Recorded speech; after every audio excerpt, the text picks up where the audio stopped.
so many things are going on in the Department of Public Safety, and one of the reasons and let me get this out of the way, we'll spend adequate time on the changes. What's your thought on what's going on as far as the city of Jackson and the gun shows and things such as that? I mean, we had that conversation last week. I talked to you.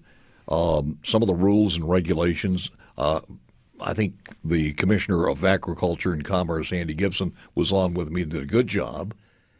But I think we still left that interview a little bit puzzled, where when you hear people in Washington, D.C. talk about this, when you hear Kenneth Stokes talk about this and say that you can go to a Jackson gun show in the midst of 40 murders, and in the midst of that, you can buy a gun without a background check. He is right and he is wrong. He is right when it's person to person, but he's wrong when it's person to the dealer himself. That's correct. And the reality is you could buy a gun at any gun shop in the city of Jackson or in the metro area, and then somebody person to person could turn around and sell it to somebody else. So it doesn't particularly matter that it's a gun show. I mean, a gun show is just an event where dealers often come, set up booths, and sell firearms and other supplies. Here's the defining difference to me. It's within a state building, and it's within a licensed in that area. In other words, that does separate a little bit different. To me, anyway. Yeah, I mean, I agree with that, but I also think there's probably more security with it. And, I did some research after you and I talked, and couldn't find anything that would give a direct link to firearms purchased at the gun show to those that occurred during crimes. And look, I guess from a political standpoint, it's easy to blame the gun show on the homicide rate in Jackson, but that, to me, that's the equivalent of a boat captain blaming the sink because he saw water coming out of the faucet on the boat sinking. So, and Kenneth Stokes has no greater access to any numbers that you have, so he's not going to be able to find any of those are traced back to a gun show sale. No, and the fact is, the majority of guns used in those types of crimes are stolen weapons. Yeah.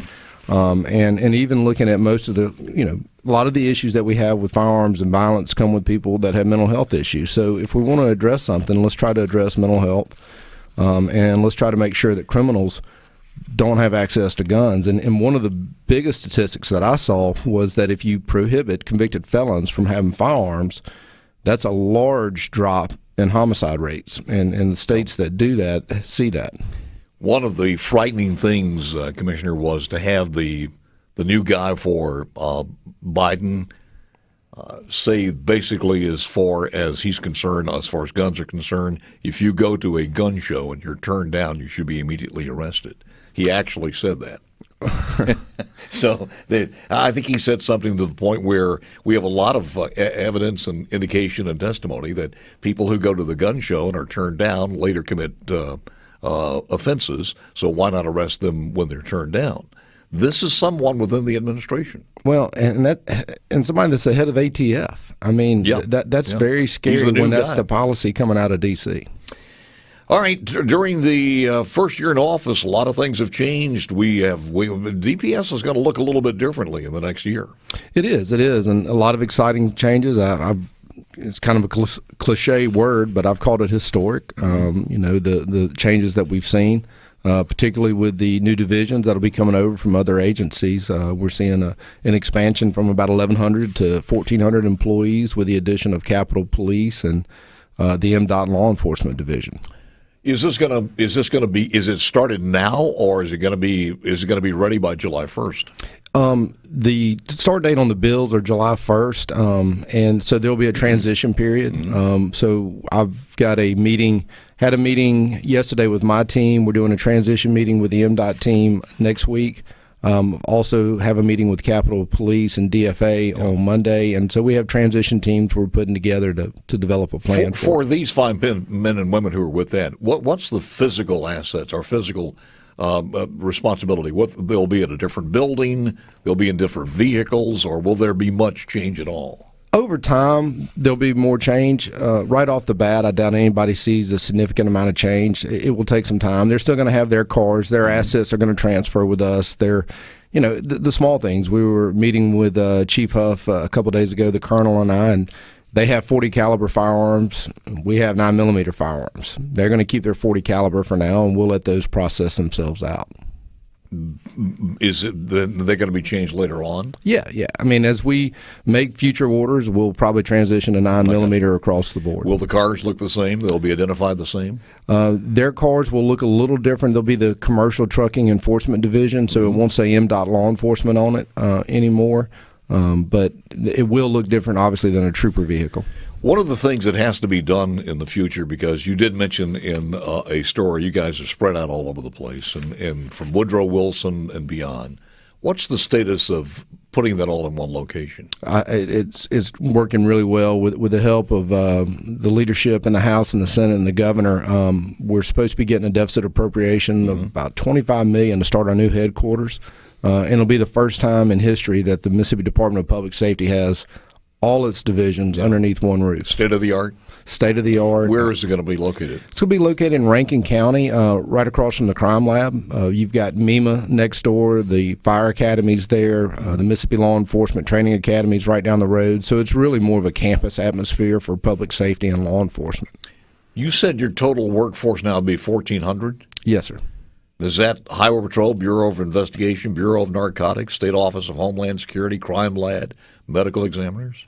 That's it. Crime 1,400. stoppers. So it grows about 300, but it's just a transfer. That's it. That's just one of the things. New responsibilities will be above and beyond that. There's some other things going on.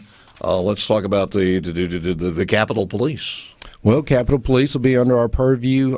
We saw with the riots at the Capitol in D.C. And then also some of the potential riots and protests that we had last year. Security at the Capitol is a concern. Of course, over the years, Capitol Police, as far as what they do, has grown. It used to be basically security around the Capitol and the Supreme Court building. With the creation of the Capitol District, it's really become more of a police agency that has broader scope of responsibilities in a larger area.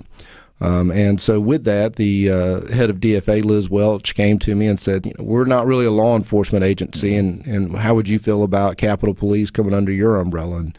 And we were all for it, because I can tell you, when we had the threat of the protest, we met with the Capitol Police, and we had our MBI agents there, we had our MBN agents there, we had Highway Patrol there, we had Capitol Police, and it just improves communications when we have them all under one umbrella. Were you a little bit surprised at the acceptance of that from some of the members of the House and Senate? I was, but I also think they were saying, here, you take it. Well, they also know that I have a passion for what happens over there, and that I care about the Capitol and every one of them. So I think they were happy to see it there. Well, it also it saves them money long term and gives them a chance to focus on what needs to be focused on. Again, just because it's interesting to me, how is that going to look physically? Will the uniforms be the same? The vehicles the same? They will report to the same people? Well, Chief Byington's been around a while. He's done a great job with Capitol Police. He certainly will be an integral part as we make this transfer. I would imagine that we will be making some changes to the uniforms and such. And, I think our goal is to up the game, just like it was with every division when I came to DPS. Technology-wise, do they need to have update stuff, or are they still in pretty good shape over there? How many people are we talking about on that force? I want to say they have about 120. That many? Yes, sir. Mm.